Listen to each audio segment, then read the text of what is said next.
ඉතින් කොහමද අපි අද යන්නේ කතරගම පෙරහැරේ ඉන්න ඇත් පන්තිය ඇත්තු ටික නාන තැනට. ඉතින් මෙතනට හැමෝටම යන්න බෑ. හැමෝටම යන්න දෙන්නෙත් නැහැ. එතකොට මෙතෙන්ට යන්න පුළුවන් වෙන්නේ ආමි එකේ, නේවි එකේ, වනජීවි එකේ වගේම තමයි මේ ඇත්තු බලා ගන්න ඇත් ගෝවොන්ට තමයි. එහෙම නැත්තම් ඒ ඇත් ගෝව අඳුරන කවුරු හරි ඉන්නවා නම් පොඩි ෂේප්මන්ට් එකක් දාගෙන එතනට ගිහින් මේ වගේ ළඟටම ගිහිල්ලා යාලා නාන දිහා බලන් ඉන්න පුළුවන්. ඒ වගේම තමයි මෙතන ඉන්නවා 5 දෙනෙක්. මෙතන ඉන්න 5 දෙනාගෙන් මේ ඉන්නේ ගැමුණු. ඒ වගේම තමයි මෙතන පොඩ්ඩක් ඩේන්ජර්. මොකද මේ හරිය කිඹුල්ලු ඉන්නවා. ඔයාලට ඉස්සරහේ පේන්නේ කිඹුල්ලු අල්ලගන්න අටවපු උගුලක්. ඒක ඇතුළට මස් මොනවා හරි වර්ග දාලි වෙලා නිකන් අර මී කූඩුවක් වගේ එකක් තමයි උතන තියෙන්නේ. එතකොට උතනට පල්ලෙහින් තමයි මිනිස්සු නාන්නේ.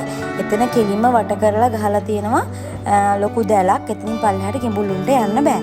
එතකොට මේ හරියේ අපි ඉන්න වෙලාවේ අපිව ඇවිල්ලා අයින් කරා පොලිසිය කට්ටියක්. ඊට පස්සේ ඉතින් මම අඳුරන අයියා තමයි කිව්වේ යත් එක්ක ආව කට්ටියක්. ඒක නිසා යවන්න එපා කියලා ඉතින් අපිව තියාගත්තා. ඉතින් මං හිතනවා මේ වෙලාවේ මේ ඉන්න කෙනා ඔයාලට අඳුරගන්න පුළුවන් ඇති කියලා. මේ තමයි වාසනා. එයා හොඳට නිදි බලන්න හොඳට ඇගේ මඩ ගාගෙන අනිත් 4 දෙනාම නානවා. එයා ඉතින් සැප දොයියා. ඇත්තටම කියනවා නම් ළමයි මේක ගොඩාක් කල් ඉඳන් මට තිබ්බ ආසාවක්. මට පින්නවල යන්න ඕමනාවක් තිබුණා. හැබැයි මට තිබ්බ පොඩි ගැටලු නිසා පින්නවල යාගන්න වෙලාවක් තිබුණේ නැහැ. ඉතින් මේ පාර කතරගම හදිස්සියේ ප්‍රොමෝෂන් එකකට ආපු නිසා මට මෙයාලව බලා ගන්න පුළුවන් වුණා. ඉතින් මෙතනින් පල්ලෙහා වලට පේනවා ඇති මම අර ඉස්සෙල්ලා කියපු වැට තියෙනවා. ඒ වැටෙන් එහා පැත්තේ තමයි මිනිස්සු නාන්නේ. එතකොට ඔයාලා දන්නවද මේ මොකද කරන්නේ කියලා? ඔයාලට මේක මොකද්ද කියලා ඉස්සරහට බලා ගන්න පුළුවන්.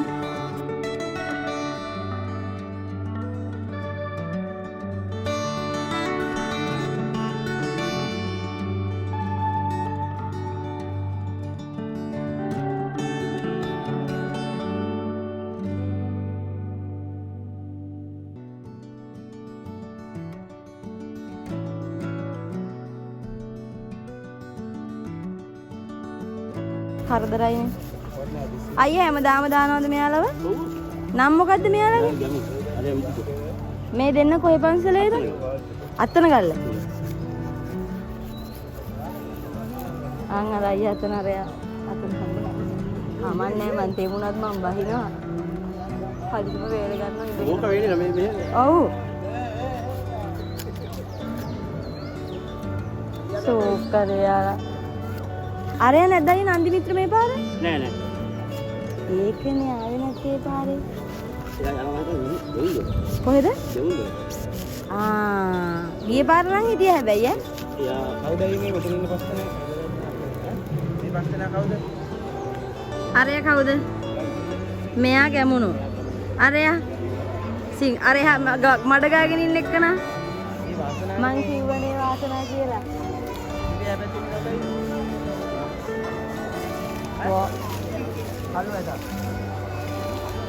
මේ වාසනා තමයි අතල්ලකේ ඉන්නේ.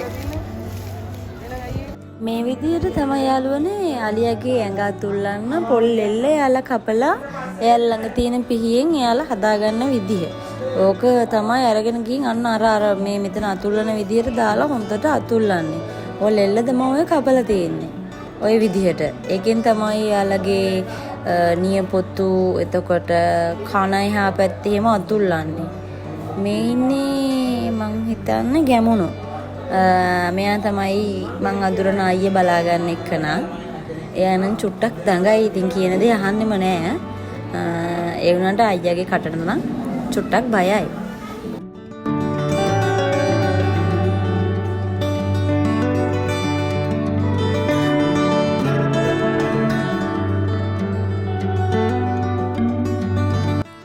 මට මේ වෙලාවේ අයියා දෙතුන් පාරක්ම කිව්වා වතුරට බහින්න බහැලාවිල්ල ළඟට වෙලා මෙයාව බලන්න කියලා වෙලා. ඒ වෙලාවේ මම යුනිෆෝම් එකේ පිටින් හිටපු නිසා මං ඒ වෙලාවේ වතුරට බැස්සේ නැහැ. හැබැයි වුණාට මගේ හිත නම් කිව්වේ පොඩ්ඩක් වතුරට බහින්න කියලා. ඉතින් මම බැස්සේ නැහැ.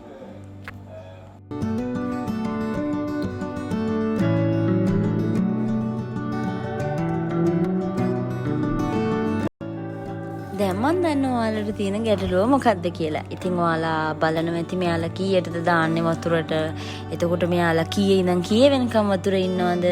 එතකොට මෙයාලා කොතනද වතුරට දාන්නේ කියලා. ඉතින් දැන් ඔයාලට මේක හරිම ප්‍රහේලිකාවක් වගේ ඇති. ඉතින් මම ඔයාලට කියන්නම්.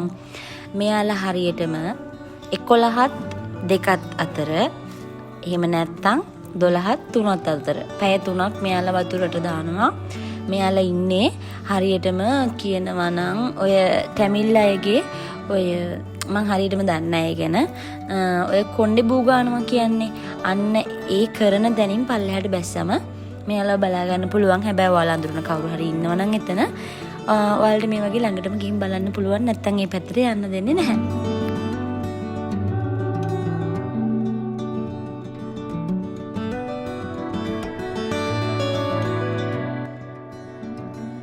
මට තව දෙයක් ඔයාලට කියන්න ඕනේ. ඔයාලා දන්නවද මේ ඔළුව අතුල්ලන්නේ යාගේ මොන වගේ බ්‍රෂ් එකකින්ද කියලා? ඔයාලා දන්නවද අර හයිය කිඳි තියෙන බ්‍රෂ් එක තියෙන්නේ?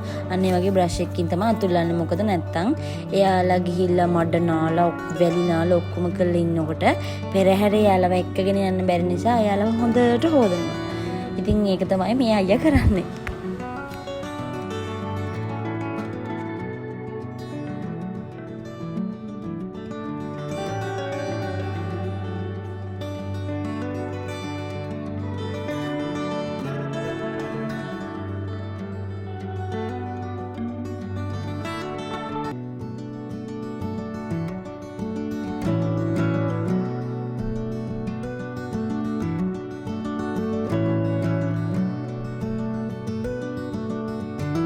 ඉතින් ළමයි මේ වෙලාවේ මට හොඳටම ඕනාව තිබුණා මේ වෙලාවේ වතුරට බහින්න. හස්බන්ඩ්ගේ කටේ බලය නිසා වතුරට බහින්න නැතුව හිටියා.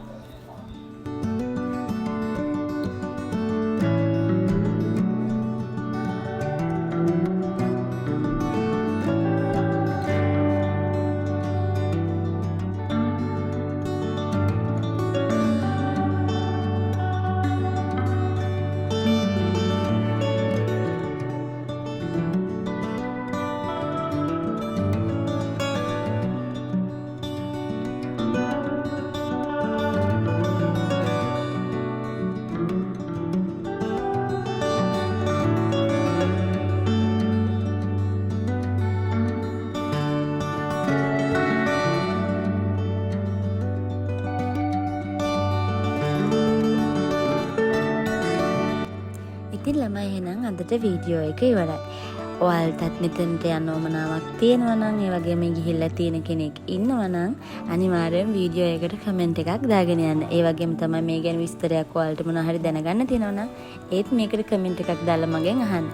එහෙනම් channel එක subscribe කරගෙන like එකක් දාගෙන යන්න. අපි ඊළඟ වීඩියෝ එකෙන් හමු වෙමු.